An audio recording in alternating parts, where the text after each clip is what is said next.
আল্লাহ পর্দাকে এমন কবুল করেছেন, গভীর রাত্রে হযরত আলী শান নামাজ পড়ে ঘরের মধ্যে ঢুকে দেখে ফাতেমা চৌকিয়ার উপরে বসে কাঁদতেছে। আলী গোটা ঘর লক্ষ্য করে দেখে হাসান হোসেন ঘরের মধ্যে নাই। ফাতেমার নিকটে দাঁড়ায় দেখে ফাতেমার চোখের পানি গাল বয়ে বয়ে নিচের দিকে আসতেছে। হযরত আলী আস্তে করে হাতটা নিয়ে যায় ফাতেমার থুতুনির তলে যখন দিলেন, ওই ফাতেমার চোখের পানি হযরত আলীর হাতের মধ্যে পড়ে গেল। আলী নিজের চেহারার মধ্যে মালিশ করে বলতেছেন, ফাতেমা রে, হাসান হোসেন কোথায়?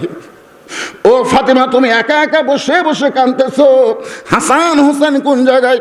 সঙ্গে সঙ্গে ফাতেমা এসে ঘরের দরজা বন্ধ করে বলে, স্বামী গো, হাসান হোসেনকে আমি অন্য ঘরে পাঠিয়ে দিছি, কারণ আপনার সঙ্গে আমার গোপন কিছু গল্প আছে। আলী চমকে গিয়ে বলে, ফাতেমা কি গোপন গল্প? ফাতেমা বলে, স্বামী, আমি সব সময় আল্লাহর কাছে দোয়া করেছি আল্লাহ যেন আমার দোয়া কবুল করে। এই মুহূর্তে আল্লাহ জানাইলো আল্লাহ তাআলা আমার দোয়া কবুল করেছে। আলী বলে, ফাতেমারে, দোয়া কবুল করা হলো আনন্দ, তুমি কেন কাঁদতেছো? ফাতেমা বলে, স্বামী কি দোয়া কবুল করেছে আল্লাহ, আপনি কি শুনবেন না? আলী বলে, ফাতেমা তাহলে বলো কি দোয়া কবুল করেছে? ফাতেমা বলতেছে, আল্লাহ তাআলা আমাকে পর্দার মধ্যে মৃত্যু দিবে। আলী থুতুনি ধরে কপালে চুমা দেয়, বলে, পাগলি, যে সারা জীবন পর্দার মধ্যে থাকে তার মৃত্যু তো পর্দার ভিতরেই হবে। যে পর্দার মধ্যে থাকে তার মৃত্যু পর্দার ভিতরেই হবে। আর হামাকের গুলা পর্দার মধ্যেই থাকে না, তাও মরার পরে 5 কাপড় পায়। জোরে কোন কথা ঠিক কিনা? খালি 5 কাপড় পায়, খাটনি পর্যন্ত চাদর দিয়ে ঢাকে। ফেরেশতারা বলতেছে, আল্লাহ, এই মেয়ে যখন জীবিত আছিল মাথার চুল বেঁচে কাছে, গোটা পাড়া ঘুরিছে, আর মরার পরে 5 কাপড় দিয়ে আর খাটনি পর্যন্ত ঢাকাতেছে। আল্লাহ বলতেছে, দেশের নাম বাংলাদেশ রে, ওই দেশের মেয়েরা বাঁচতে পর্দা না করলেও মরার পরে পর্দা হয় রে, মরার পরে পর্দা। ফেরেশতা কয়, আল্লাহ বাঁচতে পর্দা করে না, মরার পরে পর্দা হয়, এর রেজাল্ট কি? আল্লাহ বলতে, কবরত খালি আসে দেখুক, রেজাল্ট শুরু হয়ে যাবি, মায়েরা রেজাল্ট শুরু হয়ে যাবি, খালি কবরত যাইয়া দেখে। আলী বলতে, ফাতেমা তাহলে কেন কাঁদতেছো? ফাতেমা বলে, স্বামী গো, আমার মৃত্যুটা কবে হবে এইটা কি আপনি শুনবেন না? আলী মুচকি মুচকি হাসের বলে, পাগলি রে, মরার খবর কেউ কোনোদিন বলতে পারে না। ফাতেমা বলতেছে, এই মুহূর্তে আল্লাহ পাক আমারে জানাইছে আজকে রাতের বেলায় আমার মৃত্যু হবে। সবাই একটু মনোযোগ দিয়ে শোনেন, যেই মাত্র বলেছে আজকে রাতের বেলায় আমার মৃত্যু হবে, গাছের গোড়া কাটলে গাছটা যেমন পড়ে যায় তেমনি হযরত আলী পড়ে গেছে ঘরের মাঝায়। ফাতেমা চোখের পানি মুছে মুচকি মুচকি হাসতেছে, মুচকি মুচকি হেসে স্বামীর মাথাটা উরাতের উপরে নিয়ে কপালে একটা চুমু দিয়ে বলে, স্বামী গো, আমি আমার বাবার মুখে শুনেছি আসাদুল্লাহিল গালিব, আমি আমার বাবার মুখে শুনেছি আনা মাদিনাতুল ইলমি ওয়া আলী ও বাবুহা। আমার বাবা আমাকে বলেছে, ফাতেমা, তোমার স্বামী হযরত আলীকে আল্লাহ 2টা স্পেশাল ডিগ্রি দান করেছে। সুবহানাল্লাহ কন না কেন?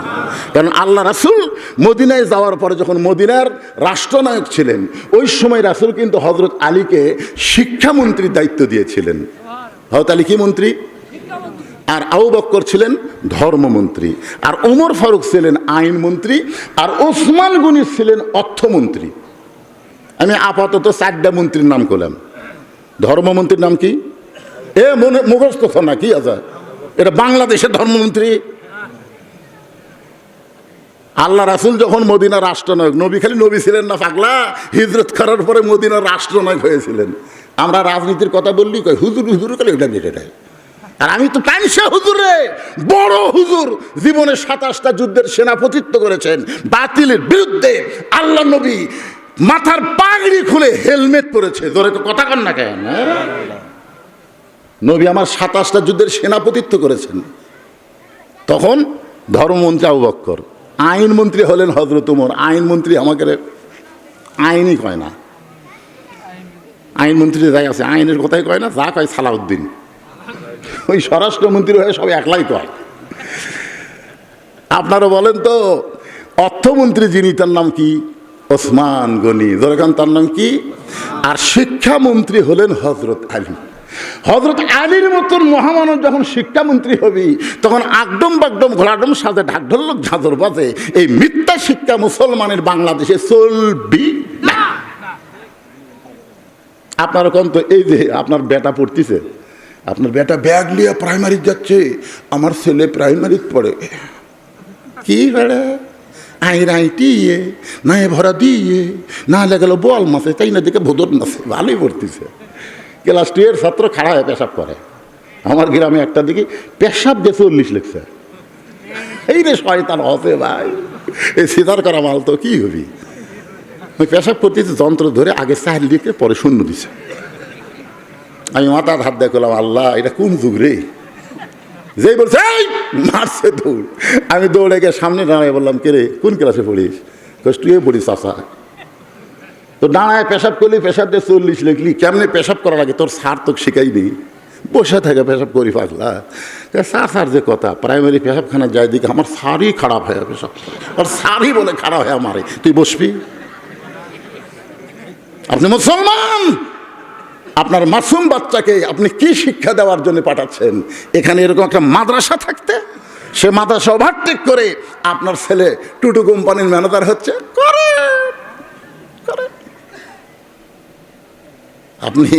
আপনি ধরা খাবেন। ওই বাচ্চাই আপনি ধরবি হাসনের ময়দানে। আমি ছোটবেলা বুঝিনি আল্লাহ, কিন্তু আমার দিয়ে প্রাইমারিতে ওই ছাড়বি আপনি। শিক্ষামন্ত্রী হযরত আলীর মতন হলে ঘোষণা করতো, খায়রুকুম মান তাআল্লামাল কুরআন ওয়া আল্লামাহ।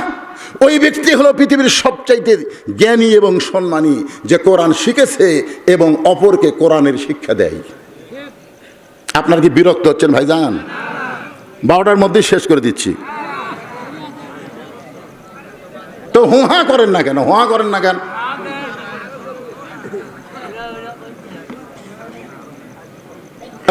এই ভাই ওর ওঠে কেন?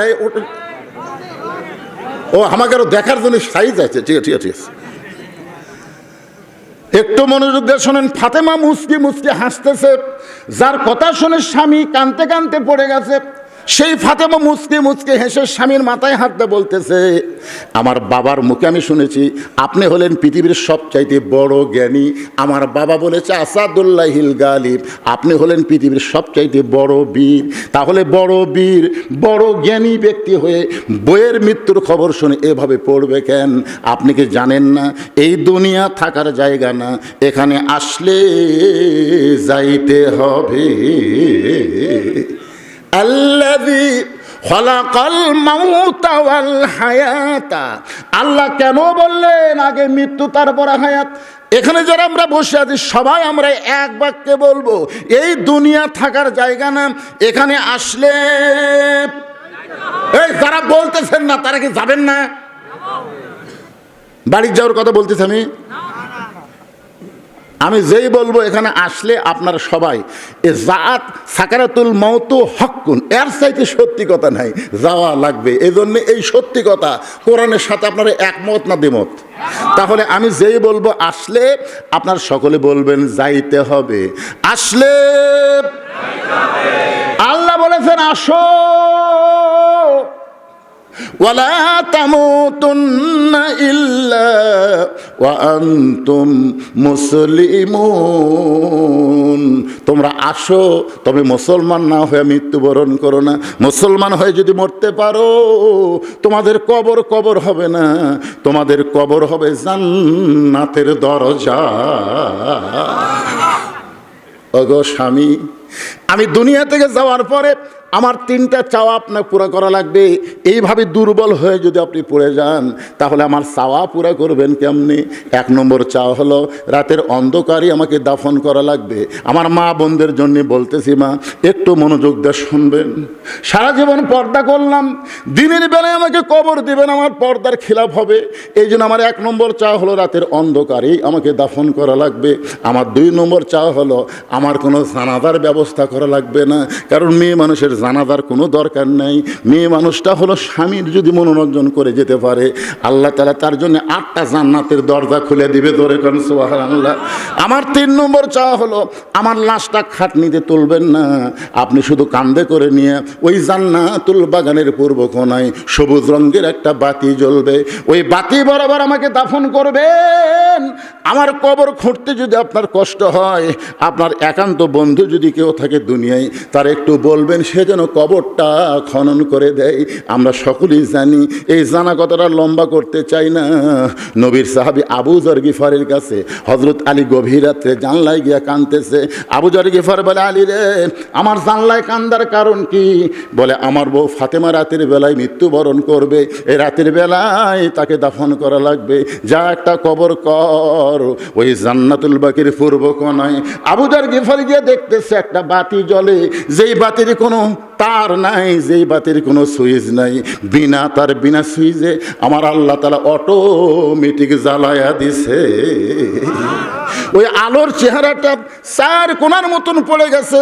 আবু যর গিফারি কোদাল দিয়ে কবর খুঁড়তে খুঁড়তে এক সময় আবেগে বলে ফেলেছে, কবর রে, তুই কি বলতে পারিস দিনের বেলা কবর না খুঁড়ে এ রাতের বেলা কেন কবর খুঁড়তেছি? এমন একজন মহিষী নারীকে দাফন করা হবে যার বাবা হচ্ছে আল্লাহর নবী। খবরদার কবর বেয়াদবি করিস না। কোদাল দিয়ে কবর খুঁড়তে খুঁড়তে হঠাৎ এক সময় আবু যর গিফারি বলেছে, কবর রে, খবরদার বেয়াদবি করবি না। তার 2টা সন্তান হলো জান্নাতি যুবকদের সর্দার, হাসান হোসেনের মাকে খবর দেওয়া হবে, খবরদার বেয়াদবি করবি না। কোদাল দিয়ে কবর খুঁড়তে খুঁড়তে আবেগে বলতেছে, কবর রে, তুই কি বলতে পারিস তোর মধ্যে এমন একজন মহিষী নারীকে দাফন করা হবে যার স্বামী হলো আসাদুল্লাহিল গালিব, খবরদার কবর বেয়াদবি করিস না। এই বলে আবার যখন কোদাল মারতে চায়, হঠাৎ কবরের ভিতর থেকে আওয়াজ আসতেছে, আবু যর, এই কবরকে সাবধান না করে যারা কবরের মধ্যে আসবে তাদেরকে সাবধান করবা। কার মা, কার মেয়ে, কার বিবি এইটা কবর দেখবে না। আমল যদি ভালো হয় কবর জান্নাতের বাগান হয়ে যাবে, আর আমল যদি খারাপ হয় কবর জাহান্নামের গর্ত হবে। গোটা দেহ থরথর করে কাঁপতে কাঁপতে কোদাল পড়ে গেছে। আবু যর গিফারি আর কবরস্থানে নাই। হযরত আলী ফাতেমাকে কবর দেওয়ার পরে চিন্তা করলেন, আবু যর গিফারি যাকে কবর খুঁড়তে দিলাম সে গেল কোন জায়গায়? ফজরের নামাজ পড়তে সে দেখে আবু যর গিফারি মসজিদ নববীর মধ্যে নেই। জোহরের সময় দেখে আবু যর গিফারি মসজিদের মধ্যে নেই। আসরের সময় আলী দেখতেছে আবু যর গিফারি মসজিদের মধ্যে নেই। গোটা দিন চলে গেল, আবু যর গিফারি তাহলে কোথায় গেছে? হযরত আলী চিন্তায় পড়ে গেলেন, আমার বন্ধু আবু যর গিফারি ফাতেমার কবর খুঁড়তে গিয়ে কোথায় পালায় গেল? 1 সপ্তাহ চলে গেল, আবু যর গিফারি মদিনায় নাই। 1 মাস চলে গেল, আবু যর গিফারি মদিনায় নাই। 1 বছর চলে গেল। প্রত্যেকটা সাহাবী বলা বলি করল, আলী ভাই, তোমার বন্ধু আবু যর গিফারি আর আমরা দেখতে পাই না, সে এখন গেল কোন জায়গায়? আলীও দুঃখের কথা বলতে পারতেছে না যে আমার ফাতেমার কবর খুঁড়তে গিয়ে কোথায় পালাইলো। 2-3 বছর পরে আবু যর গিফারি যখন মদিনায় ফিরাইছে, পাগলের মতন ঘুরতেছে। মদিনার বাচ্চারা পাগল বলে বলে তাকে পাথর মারতেছে, কখনো হাসতেছে কখনো কাঁদতেছে। ওই রাস্তা দিয়ে হযরত আলী যায়, যাওয়ার সময় বলে, রে বাচ্চারা কাকে মারতেছ? বলে, একটা পাগল, দেখেন কেমন চেহারা, উস্কো খুস্কো, কখনো হাসতেছে কখনো কাঁদতেছে। আলী আবু যর গিফারির সামনে গিয়ে দাঁড়ায় দেখে, কে রে, চুলগুলো সব বড় সড়ো, কেমন যেন চেহারা। একটু নিকটে গিয়ে আনজুরু বিনুরিল্লাহ তাকায় দেখে এইটার কেউ না, এইটা হলো আবু যর গিফারি। আবু যর গিফারির সামনে গিয়ে আলী কান্দের বেলা, আবু যর রে, গভীর রাত্রে আমার ফাতেমার কবর খুঁড়তে গিয়ে কোথায় পালাইলি ভাই? এত বছর তুই কোথায় ছিলি? বল তুই কোথায় ছিলি? আবু যর গিফারি কোনো কথাই বলে না। আলী বারবার বলতেছে, বল কোথায় ছিলি? বুকের মধ্যে নিয়ে বলতেছে, বল কোথায় ছিলি? আবু যর গিফারি শুধু মুখটা নড়ে, কি যেন বলবার চায়, চোখদার দর দর করে পানি পড়ে, কিন্তু বলে না। হযরত আলী আসাদুল্লাহিল গালিব এক টানে বুকের মধ্যে নিয়ে জোরে চাপা দিয়ে বলে, বল কোথায় ছিলি? আমার ফাতেমার কবর খুঁড়তে গিয়ে তুই কি পাইলি? তুই কেন সংসার বাদ দিয়ে পাগল হয়ে গেলি? আবু যর গিফারির মুখ দিয়ে জবান ফসকে বের হয়ে গেছে শুধু একটাই কথা, কবর কবর কবর। কবর। এই তিনবার কবর কবর কবর বলার পরে আলী দেখতেছে আবু যর গিফারের শরীরটা ওজন হয়ে যাচ্ছে। যেই মানুষটা আমার বুকের মধ্যে নিয়ে চেপে ধরলাম, এই মানুষটার শরীরে তো পাথরের মতন ওজন হয় কেন? আস্তে করে সাইরা দিছে, মাটির পড়ে হযরত আলী বুকের কাছে কানটা লেখা দেখ আবু যর গিফারের দুনিয়াতে নাই, শুধু কবর কবর কবর বলে নিছে বিদায়। কোলের মধ্যে নিয়ে কপালে একটা চুমো দে বলে আবু যর কি দেখলি কি বুঝলি ভাই, শুধু কবর কবর কবর বলে দুনিয়া থেকে বিদায় নিলি। চারিদিকে সাহাবীরা এসে বলে আলী রে কোন পাগলকে তোমার কোলে ঘুম পাড়াইতেছ? আলী বলতেছে দেখে যায়, তোরা দেখে যা, নবীর সাহাবী আবু যর শুধু কবর কবর কবর বলে দুনিয়া থেকে বিদায় নিয়েছে। প্রত্যেকটা সাহাবী মাটিতে বসে মাটি হাত দিয়ে বলে আল্লাহ আমাদের সবাইকে কবরে যেতে হবে, কিন্তু যেদিন ডাক পড়িবে, কিন্তু যেদিন ডাক পড়িবে কবর মাঝে যাইতে, জোগাড় কিছু করছো বন্ধু তার মাঝে বিছাইতে।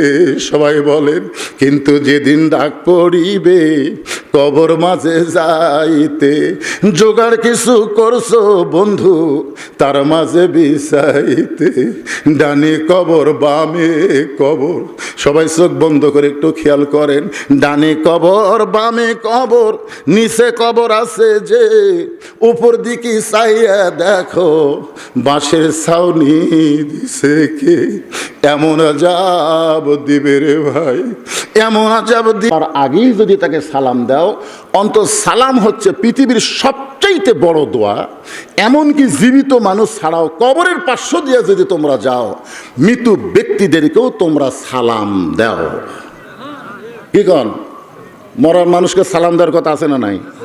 এমনও কথা আছে, আপনি যদি কবর জিয়ারত করেন তাহলে যতই দোয়া পড়েন সালাম যদি না দেন আপনার দোয়া লুটকে থাকবে। এই জন্য আগে কি দেওয়া লাগবে? আসসালামু আলাইকুম ইয়া আহলাল কুবুর। উমর ফারুক লোকটাকে স্থির করার জন্য সবচাইতে বড় দোয়া সালাম দিলেন, আসসালামু আলাইকুম ইয়া আব্দুল্লাহ। লোকটা সালামের উত্তর দেয় না। এটা কোনো মেম্বার সালাম দেয়নি, চেয়ারম্যান দেয়নি, এটা কোনো বাংলাদেশের প্রধানমন্ত্রী দেয়নি। বাংলাদেশের মতন ৯৬টা রাষ্ট্রের খলিফা হযরত উমর সালাম দিছে, আসসালামু আলাইকুম ইয়া আব্দুল্লাহ। লোকটা সালামের উত্তর দেয় না। উমর ফারুক চিন্তা করতেছেন আমি সালাম দিলাম, অস্থির হওয়ার কারণে হয়তো খেয়াল করে নাই। আবার সালাম দিলেন, আসসালামু আলাইকুম ইয়া আখি। লোকটা সালামের উত্তর দেয় না। উমর ফারুক চিন্তায় পড়ে গেলেন, লোকটা হয়তো কানে কম শোনে, এই কারণে দুইবার সালাম দিলাম তারপরে উত্তর দেয় না।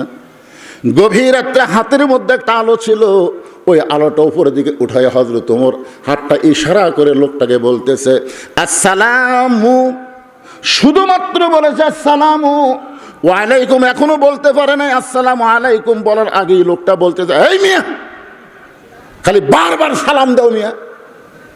সালামের অর্থ জানো? কয়বার সালাম দিছে? দুইবার তো পুরোপুরি দিছে, তৃতীয়বার অর্ধেক দিতি আড়াইবারে এমন খেপা খেপছে এই মেয়ে খালি সালাম দাও, সালামের অর্থ বোঝো। আপনারা বলেন তো আমাদের মতন মৌলবীর কেউ যদি ভুল ধরে আমরা যে গরম হই। আর উমর ফারুক এমন একজন আলেম যার শানে যার সম্মানে আল্লাহ তাআলা এই কোরআনে 23টা আয়াত নাজিল করেছে, বলেন সুবহানাল্লাহ। যে উমরের সম্মানে স্বয়ং আল্লাহ তাআলা কোরআনে 23টা আয়াত নাজিল করেছে। যে উমরের শানে রাসূল বলেছে আমার পরে কেউ যদি নবী হতো লাউ কানা উমর, নবুয়তের দরজা বন্ধ হয়েছে বলে ওমর নবী হওয়ার পারে নাই, কিন্তু নবী হওয়ার সব যোগ্যতা আল্লাহ ওমরকে দান করেছে, বলেন সুবহানাল্লাহ।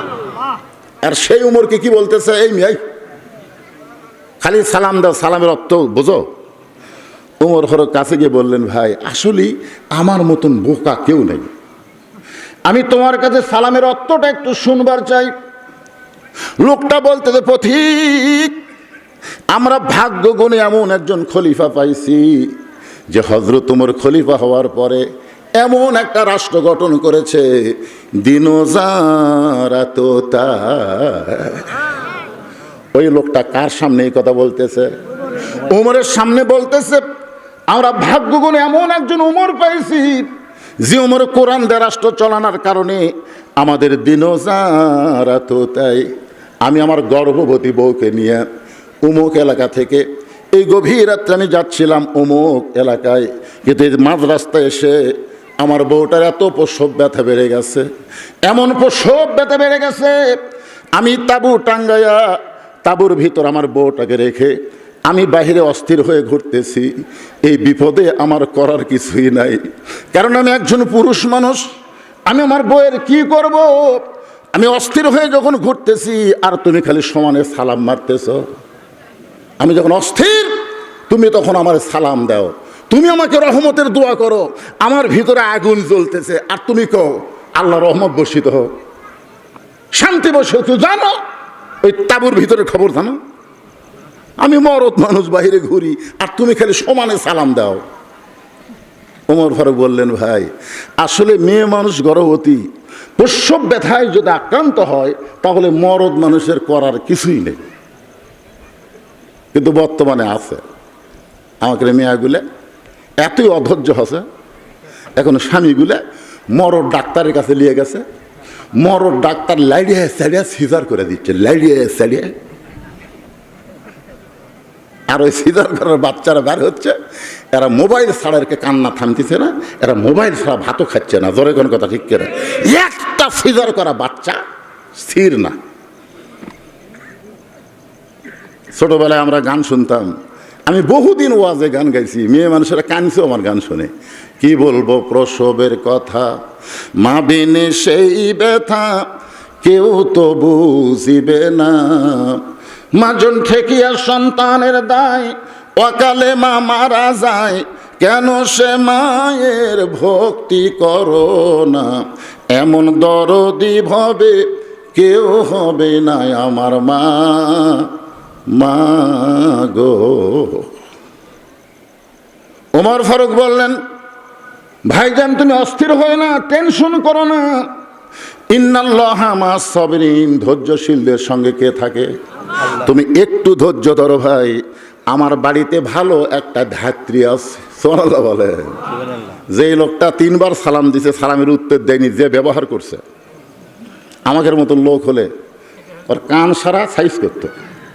আর হযরত ওমর বলতেছেন, ভাইজান তুমি একটু ধৈর্য ধরো, আমার বাড়িতে ভালো ধাত্রী আছে, আমি এক দৌড়ে যাব ওই ধাত্রীটাকে নিয়ে এসে তোমার বিবির প্রসব ব্যথা লাঘব করার চেষ্টা করবো ইনশাআল্লাহ। এই কথা বলে হযরত ওমর গভীর রাত্রে এক দৌড়ে বাড়ির দরজায়। আমি কিন্তু আপনাদের বুঝাবার চাচ্ছি, লিয়াবলুয়াকুম আইয়ুকুম আহসানু আমালা, এই আয়াতটাকে সামনে নিয়ে কথা বলতেছি। ওমর ফারুক এক দৌড়ে বাড়ির দরজায় গিয়ে বললেন, আব্দুল্লাহর মা। সঙ্গে সঙ্গে দরজা খুলে গেছে। সুবহানাল্লাহ কবেন না?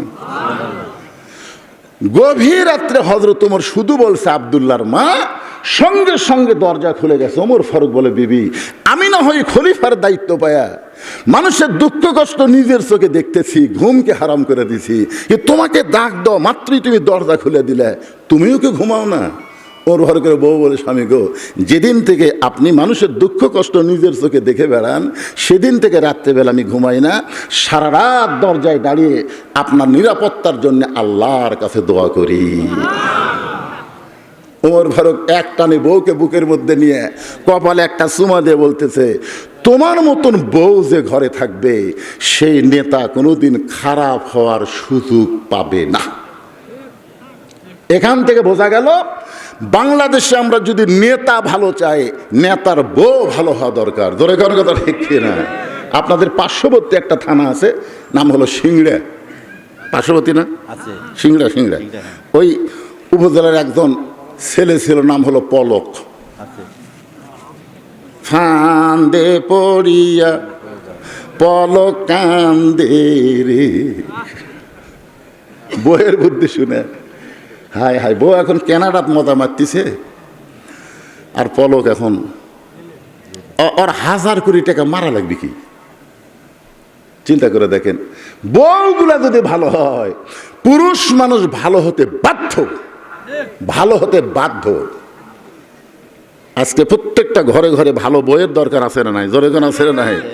ওমর ফারুক বউকে বুকের মধ্যে নিয়ে কপালে চুমা দিয়ে বললেন, আমি মনে করতাম আমি শুধু মানুষের দুঃখ কষ্ট নিজের চোখে দেখি আর তুমি আরামে ঘুম পাড়ো, কিন্তু আজকে জানতে পারলাম আমিও ঘুমাই না, তুমিও ঘুমা না, তুমি শুধু আমার নিরাপত্তার জন্যে কার কাছে দোয়া করো। আসলে নিরাপত্তা দেওয়ার মালিককে। ওমর ফারুক বললেন, বিবি তুমি কি জান্নাতে যাওয়ার চাও? খুব খেয়াল করে শুনবেন মায়েরা যারা বসে আছেন। উমর ফারুকের বউ বলতেছে, আমি সব সময় দোয়া করি, আল্লাহুম্মা ইন্না নাসআলুকাল জান্নাতা ওয়া নাউযু বিকা মিনান নার। আপনারা সবাই পড়েন, আল্লাহুম্মা ইন্না নাসআলুকাল জান্নাতা ওয়া নাউযু বিকা মিনান নার। এই দোয়াটা আমরা রমজান মাসে বেশি পড়ি, ঠিক কিনা বলেন? আমরা সকলে কি চাই? জান্নাত চাই, জাহান্নাম থেকে আল্লাহর কাছে মাফ চাই, বাঁচতে চাই। ওমর ফারুক বললেন, বিবি শুধু দোয়া দিয়া জান্নাতে যাওয়া যাবে না। এই কথাটা খেয়াল করবেন, শুধু দোয়া পড়ে কান্দা কান্দা জান্নাতে যাওয়া যাবে না। জান্নাতে যাইতে গেলে কি করা লাগবে? ওমর ফারুক বললেন, দোয়ার সাথে দাওয়া লাগবে, দোয়ার সাথে দাওয়া। আপনারা বলেন তো, দোয়ার সাথে দাওয়া কি? আল্লাহর ভালোবাসা না, দোয়ার সাথে দাওয়া একটু বুঝেই। আমার ড্রাইভার আমাকে গেটে নামা দিয়ে বলতেছে, হুজুর আপনি বাসার যান, আমি গাড়ি সাইজ করতেছি।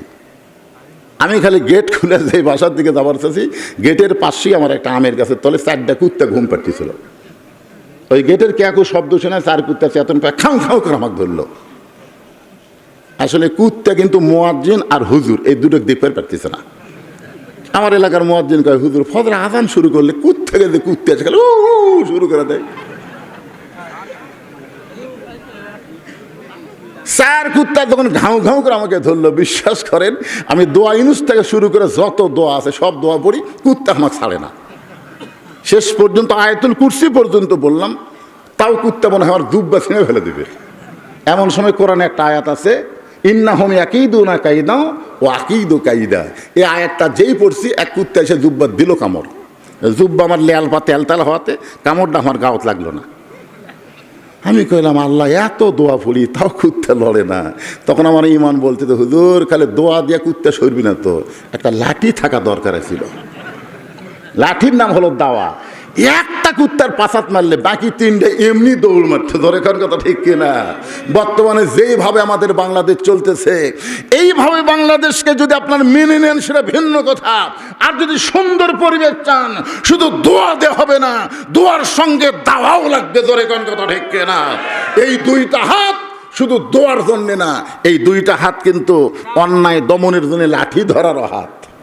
কিন্তু আমরা খালি এটা শিখছি, কিন্তু এটা শিখিনি। কি মনে করতেছেন? ওমর ফারুক বললেন, বিবি শুধু দোয়া দিয়া জান্নাতে যাবার পারবা না, জান্নাতে যাইতে গেলে দাওয়া লাগবে। বউ বলে, কি দাওয়া? ওমর ফারুক বললেন, একটা গর্ভবতী নারী তাঁবুর মধ্যে কান্নাকারি করতেছে, তার স্বামী অস্থির হয়ে বাইরে ঘুরতেছে। ওই গর্ভবতী নারীটা প্রসব ব্যথায় বড় কষ্ট পায়। আমি এখন তোমাকে নিবারাইছি, তুমি তো ধাত্রী ভালো, তুমি কি আমার সঙ্গে যাবে? যা যা জিনিস লাগবে। ওমর ফারুকের বউ বললেন, আমার কোনো আপত্তি নাই। সুবহানাল্লাহ ধরে খান। অর্ধ জাহানের খলিফা হযরত ওমর তার বউকে ধাত্রী করে নিয়ে গভীর রাত্রে তাঁবুর অপর পৃষ্ঠা দিয়ে ঢুকায় দিস। কিছুক্ষণ পরে হযরত ওমরের বউ বলতেছে, আমিরুল মুমিনিন আপনার বন্ধুকে খবর দেন, আপনার বন্ধুকে খবর দেন, আপনার বন্ধুর বিবি বাচ্চা 2টাই সুস্থ আছে। ওমর ফারুক খবর দিয়ে যায়, দেখে নাই। কে রে গেল কোথায়? রাতের অন্ধকারে হাতে সামান্য আলো ছিল, ওই আলোর দিন নিচের দিকে তাকায় দেখে লোকটা মাটিতে পড়ে থরথর করে কাঁপতেছে। ওমর ফারুক বললেন, ভাইজান আপনার বিবি এবং বাচ্চা 2জন সুস্থ আছে, আপনি এভাবে পড়ে কেন কাঁপতেছেন? বলে, তাঁবুর মধ্যে যে বলল ইয়া আমিরুল মুমিনিন, আপনি তাহলে হযরত ওমর? আপনি আমাকে 3 বার সালাম দিলেন, আমি সালামের উত্তর দিলাম না। এত খারাপ ব্যবহার করার পরেও আপনি বউটা এনে ধাত্রী বানায়া আমার বউয়ের প্রসব ব্যথা লাঘব করলেন। আপনি কি সেই উমর যে উমর রাস্তা দিয়ে গেলে শয়তান 40 দিন যায় না? আপনি কি সেই উমর? ওমর ফারুক বললেন, লিয়াবলুয়াকুম আইয়ুকুম আহসানু আমালা। যখন কোরআন থেকে কাউকে দায়িত্ব দেওয়া হয়, যারা আল্লাহর কোরআনের সাম্রাজ্য কায়েম করতে চায়, তারা যখন খলিফার দায়িত্ব পায় তখন আগে গরম থাকলে দায়িত্ব পাওয়ার পরে তারা আর গরম থাকে না, তারা সবচাইতে নরম হয়ে যায়। ধরে করে সুবহানাল্লাহ।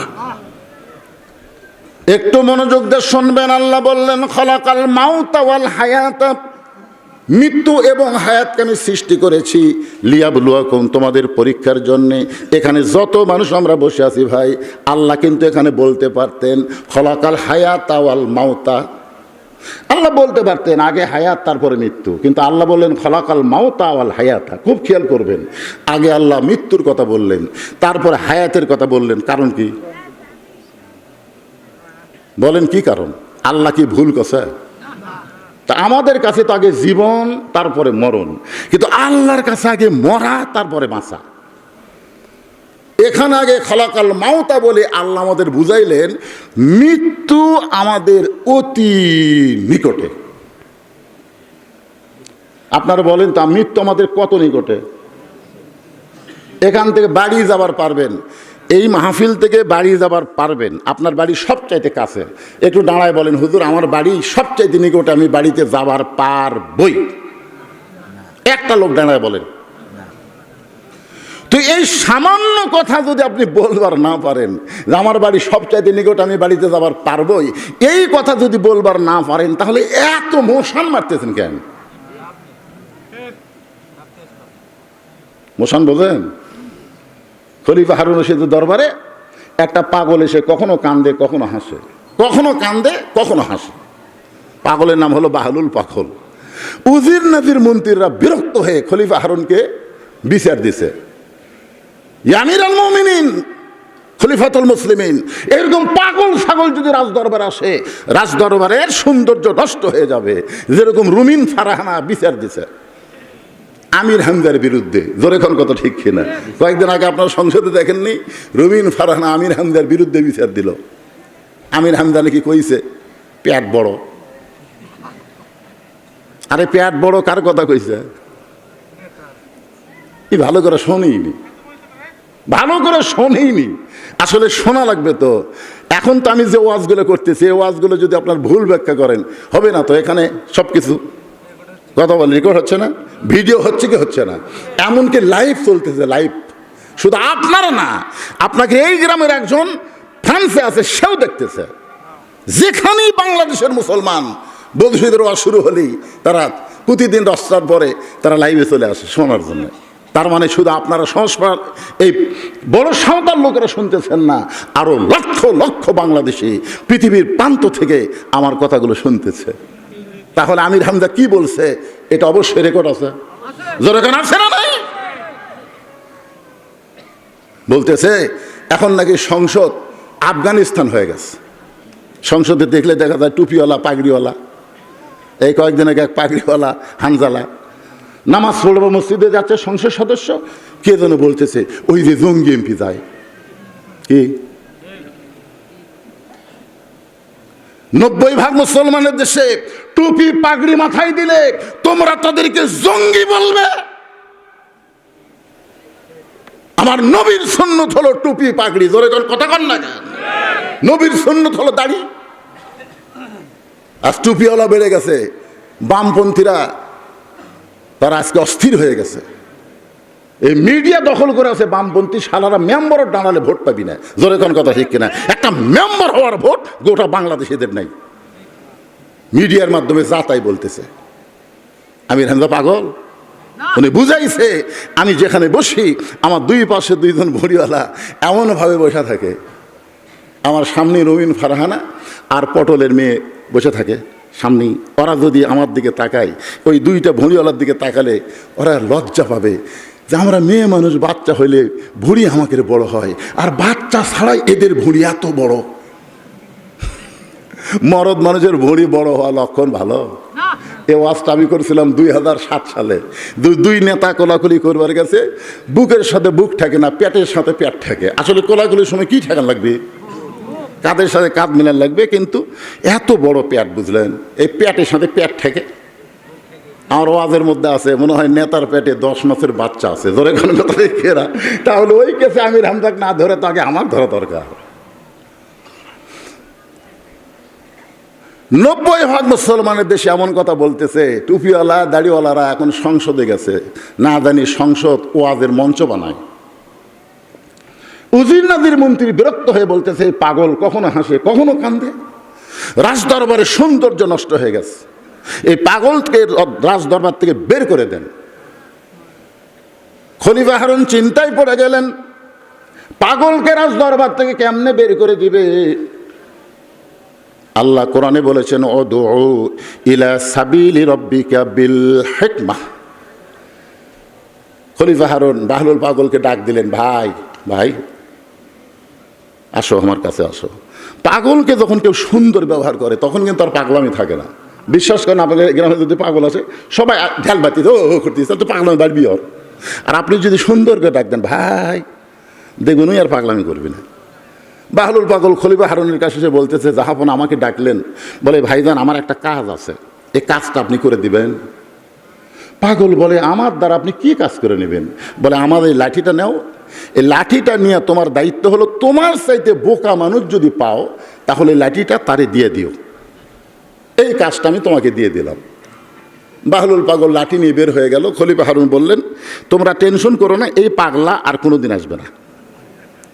তো বলে, যাবো না কেমনি? বলে, এর চাইতে বোকা মানুষও খুঁজে পাবি না, লাঠি দেওয়ারও কাম শেষ হবি না। তো লাঠি দেওয়ার কাম না শেষ হলে কেমনি আসবে? আসলেই তাই। কয়েক বছর হয়ে গেল বাহলুল পাগল আর রাজ দরবারে আসে না, কয়েক বছর হয়ে গেল। উজির নাদির মন্ত্রীরা খুবই খুশি, পাগলের জ্বালা থেকে আমরা বাঁচে গেলাম। কিন্তু কয়েক বছর পরে খলিফা হারুন দুর্বল হয়ে যখন বিছনায় পড়ে যায়, এমন সময় বাহলুল পাগল লাঠি নিয়ে হাজির। খলিফা হারুন বলে, বাহলুল ভাই, এত বছর পর্যন্ত আপনার হাতে লাঠি, এখন পর্যন্ত বোকা মানুষ খুঁজে পাননি? বাহলুল পাগল বলে, যাবো না, আজকে মনে হয় পাওয়া যাবে। খলিফা হারুন বলে, পাগল হোসেন, আমি আপনি ছাড়া তো কেউ নাই, আমি আর তুমি ছাড়া কেউ নাই, তাহলে বোকা মানুষ কেমনে পাবা? এবার বাহলুল পাগল বলে, যাবো না, মনে কষ্ট নেবেন না, মনে করেন আপনি যে জায়গায় বসবাস করতেছেন এই জায়গার নাম কি? খলিফা হারুন বললেন, এই জায়গার নাম হলো বাগদাদ। বাহলুল পাগল বলে, 10 দিনের সফরে যদি আপনি মক্কায় যান, আপনি বলেন তো বাগদাদ থেকে মক্কায় 10 দিনের সফরে আপনি কেমনে যাবেন? খলিফা হারুন বলে, বাগদাদ হলো আমার চেনা, আর মক্কা হলো আমার অচেনা। চীনা শহর থেকে অচেনা শহরে 10 দিনের জন্য যদি রওনা দেই, তাহলে মাল সামানা জোগাড় করি তো রওনা দেওয়া লাগবে। বাহলুল পাগল বলে, যাবো না, এই দুনিয়ার একটা শহর থেকে আর একটা শহরে 10 দিনের সফরে যদি মাল সামানা জোগাড় করে রওনা দেন, এখনই যদি আপনার মৃত্যু হয়, আর মৃত্যু হওয়ার পরে আখিরাতের বিশাল একটা জগতের সফর আপনার শুরু হবে। ওই জগতের জন্য কতটুকু মাল সামানা আপনি জোগাড় করেছেন? খলিফা হারুনের চোখ দিয়ে দর দর করে পানি পড়তেছে। বাহলুল পাগল বলে, যাবো না, কেন কাঁদতেছেন? খলিফা হারুন বলে, বাহলুল রে, এতদিন মনে করতাম তুমি পাগল, কিন্তু আজকে তোমার এমন প্রশ্ন, সত্যি তো তাই। এখনই যদি আমার মৃত্যু হয়, ওই আখিরাতের জগতের জন্য তেমন কিছু মাল সামানা আমি জোগাড় করি নাই। বাহলুল পাগল বলে, যাবো না, তাহলে আপনার লাঠি আপনি নেন। এই দুনিয়াতে আসার পরে মৃত্যু তার সামনে আছে, এটা জানার পরেও আখিরাতের সম্বল যারা জোগাড় করে না, তারা হলো দুনিয়ার সব চাইতে বড় বোকা। আপনার বলেন তো, মৃত্যু আমাদের পিছনে না সামনে? তো আমাদের সামনেই মৃত্যু। এই জন্য আল্লাহ বলেছেন, খালাকাল মাউতা ওয়াল হায়াতা। আগে আল্লাহ মৃত্যুর কথা বলেছেন, মৃত্যুকে স্মরণ করো।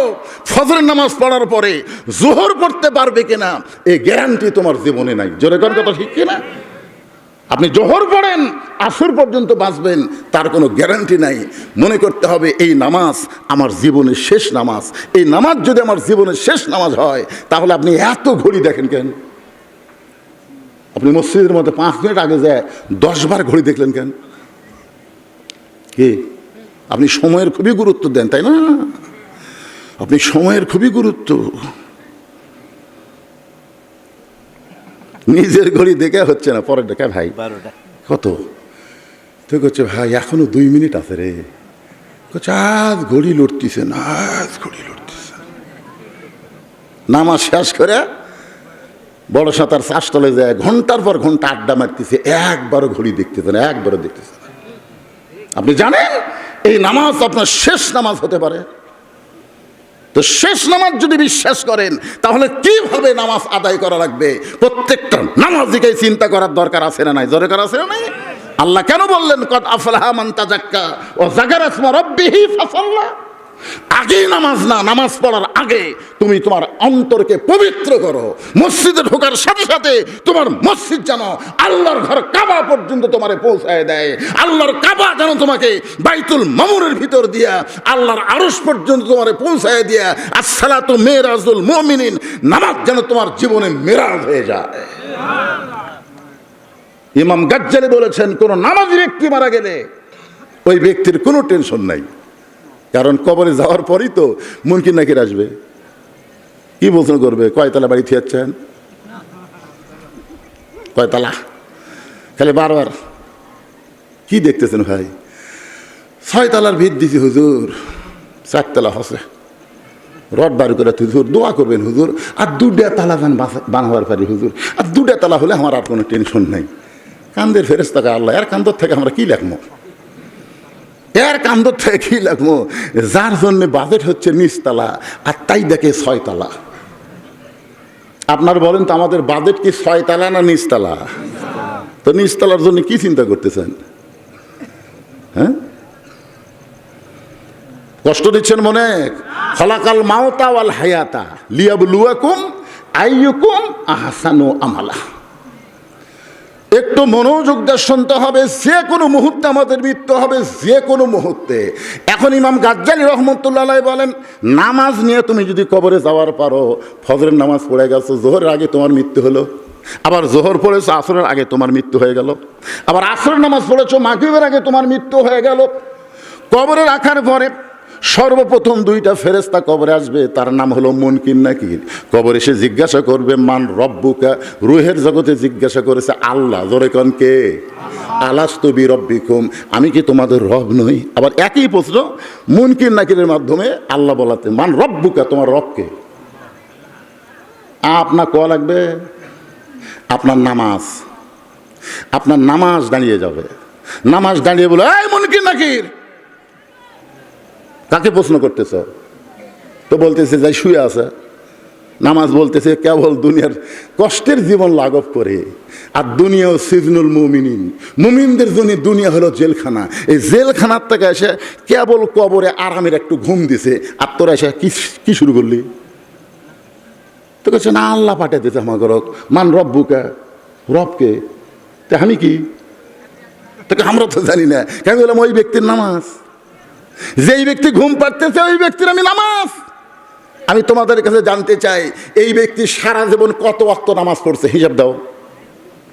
মনে কেন আমরা তো কত ওয়াক্ত পড়িছি তার হিসাব জানি না। তো ওয়াক্তের হিসাবে জানিস না, তাহলে কত রাকাত? ওয়াক্তের হিসাব জানি না, রাকাতের হিসাব কেমনে জানবো?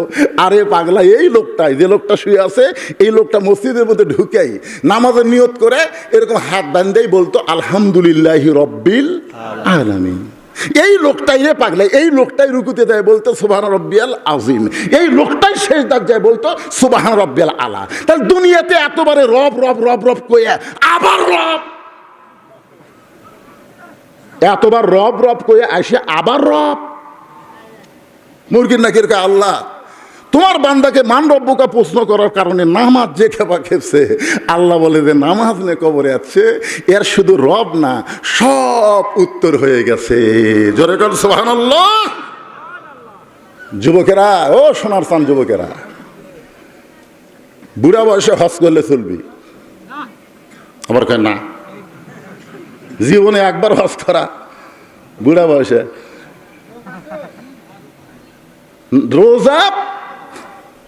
রোজা মাসে বছরে 1 মাস ধনীদের জন্য শতকরা 2.5 টাকা যাকাত। কিন্তু কোরআন হাদিসের কোনো জায়গাতে আপনি পাবেন না নাম রোজা না রাখলে কাফের হবে, হজ না করলে কাফের হবে, যাকাত না দিলে কাফের হবে, এ কথা আপনি কোথাও পাবেন না। কিন্তু নামাজ লা সালাতা লা ঈমানা, যার নামাজ নাই তার ঈমান নাই। লা সালাতা লা দীনা, যার নামাজ নাই তার কোনো ধর্মই নাই। বাইনাল আবদি ওয়াল কুফরি তরকুস সালাত, বান্দার কাফের মধ্যে পৃথক করার জিনিসটার নামই হলো নামাজ। যারা নামাজ পড়বে তারা আল্লাহর বান্দা, জান্নাত আশা করে আছে বান্দার জন্য। ফাদখুলি ফি ইবাদি ওয়াদখুলি জান্নাতি, জান্নাতে যাবার গেলে বান্দা হওয়া লাগবে, আর বান্দা হবার গেলে নামাজ আদায় করা লাগবে। জোরে কর কথা ঠিক। বুড়া বয়সে সারা জীবন নামাজ পড়েনি, এখন চামড়া ঢিল হচ্ছে আল্লাহর সাথে মিল দেওয়ার জন্যে।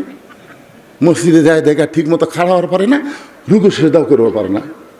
তখন লাতিক কষে সামনে কাতারতে একটা চেয়ার ঠুসত,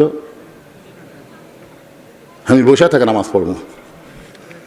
তো বসে থেকে নামাজ পড়ার কে দিছে? কোন হুজুর? বাংলাদেশের কোনো হুজুর তো বলতে পারবে না যে ব্যক্তি হেঁটে হেঁটে মসজিদে আসে, আসার পরে চেয়ারে বসে নামাজ পড়ে ওই ব্যক্তির নামাজ হয়। একটা হুজুরও বলতে পারবে না। যদি শান করে নিয়ে আসতো, খাটনিত করে যদি মসজিদে আনতো তাহলে একটা ফতুয়া হতো। কিন্তু লিজি হেঁটে হেঁটে বাজার করে, 10 কেজি ব্যাগ গিলা ঘরে, 10 টাকার ভ্যান ভাড়া দিবে না দেখে ওই 1 কিলো হেঁটে বাড়ি যায়, আর মসজিদত যায় চেয়ারত বসায়। ইয়ার কি মারা আল্লাহর সাথে ইয়ার কি মারতেছে? নামাজের ভিতরে এবং বাহিরে যে কয়টা ফরজ, তার মধ্যে একটা ফরজ হলো দাঁড়িয়ে নামাজ শুরু করা। জামাতে পড়া লাগবে, আর জামাতে পড়বার গেলে ইচ্ছা মতো হ্যাঁকা ব্যাঁকা করে কাতার করলে হবে না, কাতার সোজা করতে হবে। জোরে কর কথা ঠিক না?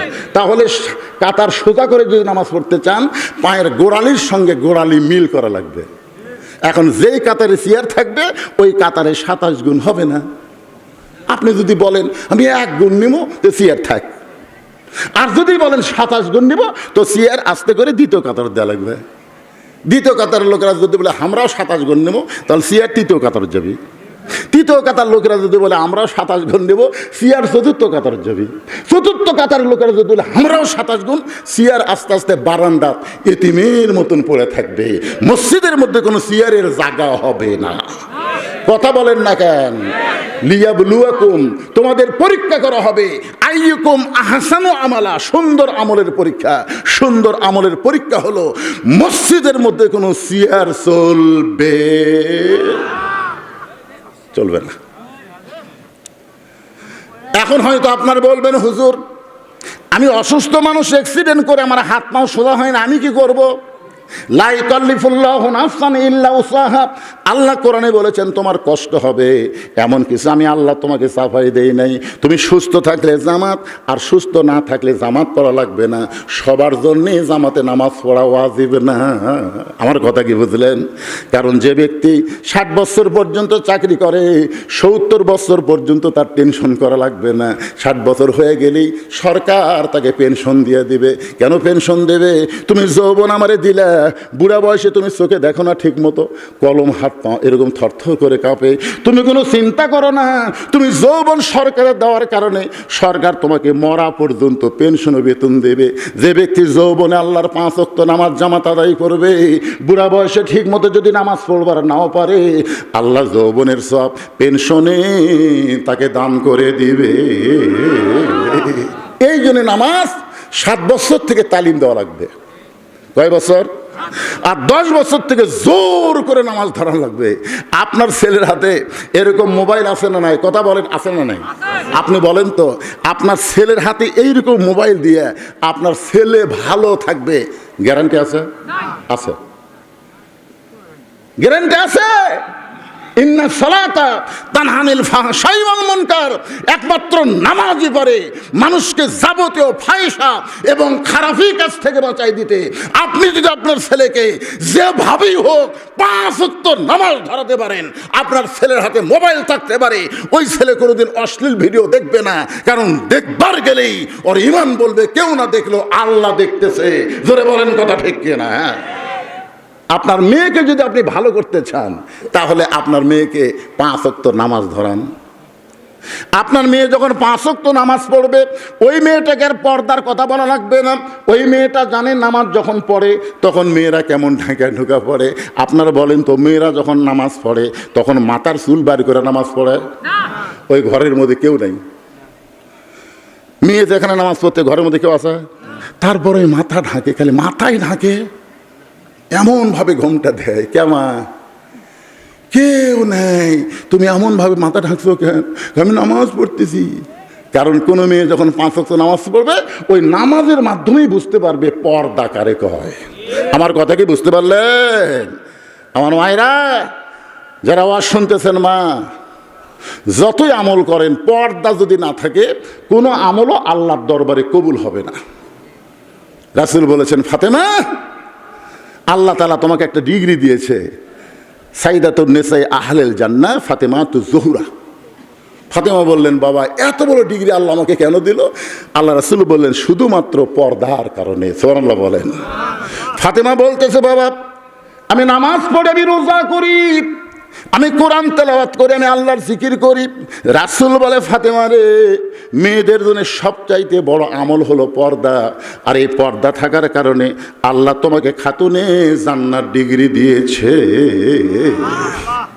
সঙ্গে সঙ্গে ফাতেমার কাছে ওন্না ছিল, এই ওন্নাটা মাথার উপরে দিয়ে বললেন, বাবা আপনাকে সাক্ষী রেখে ওয়াদা করলাম যতদিন দুনিয়াতে থাকবো আমি আর এইভাবে ছাড়া কোনোদিন এর বাহিরে বের হব না। আল্লাহ রাসূল বললেন, আমিন। মেয়ে পর্দার কথা বলল, রাসূল বললেন, আমিন। আল্লাহ পর্দা কেমন কবুল করেছেন। গভীর রাত্রে হযরত আলী শান নামাজ পড়ে ঘরের মধ্যে ঢুকে দেখে ফাতেমা চৌকিয়ার উপরে বসে কাঁদতেছে। আলী গোটা ঘর লক্ষ্য করে দেখে হাসান হোসেন ঘরের মধ্যে নাই।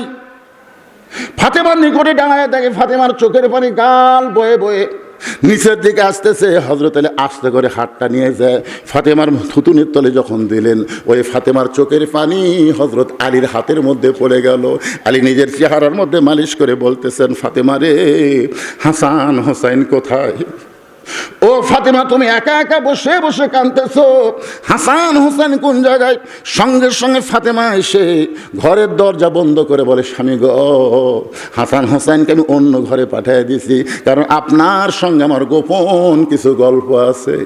আলী চমকে গেল, ফাতেমা কি গোপন গল্প? ফাতেমা বলে, স্বামী আমি সব সময় আল্লাহর কাছে দোয়া করেছি আল্লাহ যেন আমার দোয়া কবুল করে। এই মুহূর্তে আল্লাহ জানাইলো আল্লাহ তাআলা আমার দোয়া কবুল করেছে। আলী বলে, ফাতেমারে, দোয়া কবুল করা হলো আনন্দ, তুমি কেন কাঁদতেছো? ফাতেমা বলে, স্বামী কি দোয়া কবুল করেছে আল্লাহ, আপনি কি শুনবেন না? আলী বলে, ফাতেমা তাহলে বলো কি দোয়া কবুল করেছে? ফাতেমা বলতেছে, আল্লাহ তাআলা আমাকে পর্দার মধ্যে মৃত্যু দিবে। আলী থুতুনি ধরে কপালে চুমা দেয়, বলে, পাগলি, যে সারা জীবন পর্দার মধ্যে থাকে তার মৃত্যু তো পর্দার ভিতরেই হবে। যে পর্দার মধ্যে থাকে তার মৃত্যু পর্দার ভিতরেই হবে। আর হামাকের গুলা পর্দার মধ্যেই থাকে না, তাও মরার পরে 5 কাপড় পায়। জোরে কোন কথা ঠিক কিনা? খালি 5 কাপড় পায়, খাটনি পর্যন্ত চাদর দিয়ে ঢাকে। ফেরেশতারা বলতেছে, আল্লাহ এই মেয়ে যখন জীবিত আছিল মাথার চুল বেঁচে কাছে, গোটা পাড়া ঘুরিছে, আর মরার পরে 5 কাপড় দিয়ে আর খাটনি পর্যন্ত ঢাকাতেছে। আল্লাহ বলতেছে, দেশের নাম বাংলাদেশ রে, ওই দেশের মেয়েরা বাঁচতে পর্দা না করলেও মরার পরে পর্দা হয় রে, মরার পরে পর্দা। ফেরেশতাকে আল্লাহ বাঁচতে পর্দা করে না, মরার পরে পর্দা হয়। এর রেজাল্ট কি? আল্লাহ বলতে কবরত খালি আসে দেখুক, রেজাল্ট শুরু হয়ে যাবি। মায়েরা, রেজাল্ট শুরু হয়ে যাবি, খালি কবরত যাইয়া দেখে। আলী বলতে, ফাতেমা তাহলে কেন কাঁদতেছো? ফাতেমা বলে, স্বামী গো, আমার মৃত্যুটা কবে হবে এইটাকে আপনি শুনবেন না? আলী মুচকি মুচকি হাসের বলে, পাগলি রে, মরার খবর কেউ কোনোদিন বলতে পারে না। ফাতেমা বলতেছে, এই মুহূর্তে আল্লাহ পাক আমারে জানাইছে আজকে রাতের বেলায় আমার মৃত্যু হবে। সবাই একটু মনোযোগ দিয়ে শোনেন। যেই মাত্র বলেছে আজকে রাতের বেলায় আমার মৃত্যু হবে, গাছের গোড়া কাটলে গাছটা যেমন পড়ে যায় তেমনি হযরত আলী পড়ে গেছে ঘরের মাঝায়। ফাতেমা চোখের পানি মুছে মুচকি মুচকি হাসতেছে, মুচকি মুচকি হেসে স্বামীর মাথাটা উরাতের উপরে নিয়ে কপালে একটা চুমু দিয়ে বলে, স্বামী গো, আমি আমার বাবার মুখে শুনেছি আসাদুল্লাহিল গালিব, আমি আমার বাবার মুখে শুনেছি আনা মাদিনাতুল ইলমি ওয়া আলী ও বাবুহা। আমার বাবা আমাকে বলেছে, ফাতেমা তোমার স্বামী হযরত আলীকে আল্লাহ 2টা স্পেশাল ডিগ্রি দান করেছে। সুবহানাল্লাহ না কেন? কারণ আল্লাহ রাসূল মদিনায় যাওয়ার পরে যখন মদিনার রাষ্ট্রনায়ক ছিলেন, ওই সময় রাসূল কিন্তু হযরত আলীকে শিক্ষামন্ত্রীর দায়িত্ব দিয়েছিলেন। হযরত আলী কি মন্ত্রী? আর আবু বকর ছিলেন ধর্মমন্ত্রী, আর ওমর ফারুক ছিলেন আইনমন্ত্রী, আর ওসমান গনি ছিলেন অর্থমন্ত্রী। আমি আপাতত 4টা মন্ত্রীর নাম করলাম। ধর্মমন্ত্রীর নাম কি? মুখস্থ না কি আছে? এটা বাংলাদেশের ধর্মমন্ত্রী। আল্লাহ রাসূল যখন মদিনার রাষ্ট্রনায়ক, নবী খালি নবী ছিলেন না পাগলা, হিজরত করার পরে মদিনার রাষ্ট্রনায়ক হয়েছিলেন। আমরা রাজনীতির কথা বললি কই হুজুর হুজুর করে এটা এটা, আর আমি তো পাইনসা হুজুরে, বড় হুজুর, জীবনে 27টা যুদ্ধের সেনাপতিত্ব করেছেন বাতিলের বিরুদ্ধে। আল্লাহ নবী মাথার পাগড়ি খুলে হেলমেট পরেছে, ধরে কথা কন না কেন? নবী আমার 27টা যুদ্ধের সেনাপতিত্ব করেছেন। তখন ধর্মমন্ত্রী আবু বকর, আইনমন্ত্রী হলেন হযরত ওমর। আইনমন্ত্রী আমাকে আইনই কয় না, আইনমন্ত্রী যাই আছে আইনের কথাই কয় না, যা কয় সালাউদ্দিন। ওই স্বরাষ্ট্রমন্ত্রী হয়ে সব একলাই কয়। আপনারা বলেন তো, অর্থমন্ত্রী যিনি তার নাম কি? ওসমান গনি। যেরকম তার নাম কি? আর শিক্ষামন্ত্রী হলেন হযরত আলী। হযরত আলীর মতন মহামানব যখন শিক্ষামন্ত্রী হবি, তখন আগডম বাগডম ঘোড়াডম সাজে ঢাকঢোলক ঝাঁঝর বাজে, এই মিথ্যা শিক্ষা মুসলমানের বাংলাদেশে চলবি না। আপনারা কোন তো, এই যে আপনার বেটা পড়তেছে, আপনার বেটা ব্যাগ নিয়ে প্রাইমারি যাচ্ছে, আমার ছেলে প্রাইমারি পড়ে, কি বেড়া আইরাইটি না ভরা দিয়ে না লেগেল বল মাসে, তাই না দিকে ভোদর নাচে, ভালোই পড়তেছে। ক্লাস 2 এর ছাত্র খাড়া হয়ে পেশাব করে। আমার গ্রামে একটা দিকে পেশাব দিয়ে 40 লিখছে। এই রে শয়তান হসে ভাই, এই সিজার করা মাল তো কি হবি? ওই পেশাব করতেছে, যন্ত্র ধরে আগে 4 লিখে পরে 0 দিছে। আমি মাথার হাত দিয়ে করলাম, আল্লাহ এটা কোন যুগ রে? যেই বলছে এই মারছে দৌড়। আমি দৌড়ে গিয়ে সামনে দাঁড়ায় বললাম, কে রে, কোন ক্লাসে পড়িস? তুই পড়িস চাষা। তো দাঁড়ায় পেশাব করলি, পেশাব দিয়ে 40 লিখলি, কেমনে পেশাব করা লাগে তোর স্যার তোকে শিখাইনি? বসে থাকে পেশাব করি পাগলা। স্যার যে কথা, প্রাইমারি পেশাবখানা যায় দিকে আমার স্যারই খারাপ হয়ে পেশাব, আর স্যারই বলে খারাপ হয়ে আমারে, তুই বসবি? আপনি মুসলমান, আপনার মাসুম বাচ্চাকে আপনি কি শিক্ষা দেওয়ার জন্য পাঠাচ্ছেন? এখানে এরকম একটা মাদ্রাসা থাকতে, সে মাদ্রাসা ওভারটেক করে আপনার ছেলে টুটু কোম্পানির ম্যানেজার হচ্ছে, করে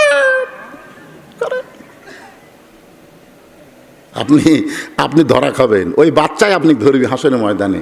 আমি ছোটবেলা বুঝিনি আল্লাহ, কিন্তু আমার দিয়ে প্রাইমারিতে ছাড়ি দিয়ে ওই ছাড়বি আপনি। শিক্ষামন্ত্রী হযরত আলীর মতন হলে ঘোষণা করত, খায়রুকুম মান তাআল্লামাল কুরআন ওয়া আল্লামাহ। ওই ব্যক্তি হলো পৃথিবীর সবচাইতে জ্ঞানী এবং সম্মানী, যে কোরআন শিখেছে এবং অপরকে কোরআনের শিক্ষা দেয়। আপনার কি বিরক্ত হচ্ছেন ভাইজান? 12টার মধ্যেই শেষ করে দিচ্ছি। তো হুহা করেন না কেন? হুহা করেন না কেন?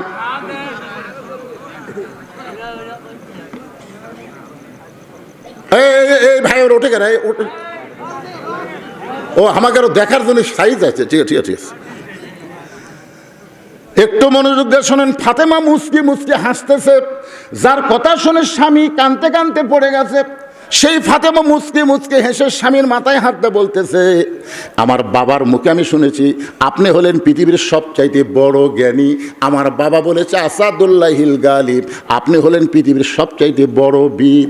তাহলে বড় বীর, বড় জ্ঞানী ব্যক্তি হয়ে বইয়ের মৃত্যুর খবর শুনে এভাবে পড়বে কেন? আপনি কি জানেন না এই দুনিয়া থাকার জায়গা না, এখানে আসলে যাইতে হবে। আল্লাযী খালাকাল মাউতা ওয়াল হায়াতা, আল্লাহ কেন